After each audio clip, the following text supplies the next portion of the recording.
Hello, and we are with Leighton Richards, and she is here to talk about her new novel, Between the Sun and Rain. Leighton, tell us how you came to write this wonderful story. So this is a story of the disappearance of a 12-year-old girl from a backyard birthday party during the summer of 1985, and it's set in a small southern town. So much like the small southern town I grew up in. So it's told in three perspectives: a child that disappears, best friend, her father, and the hostess of it.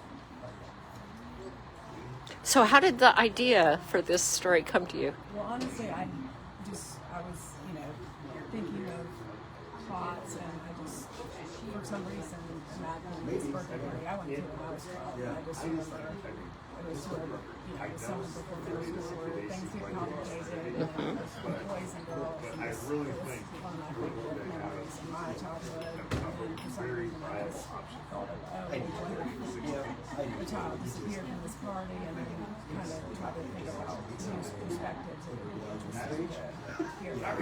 So it is suspense, but it's also coming of age, and it's more about families and friends in this small town.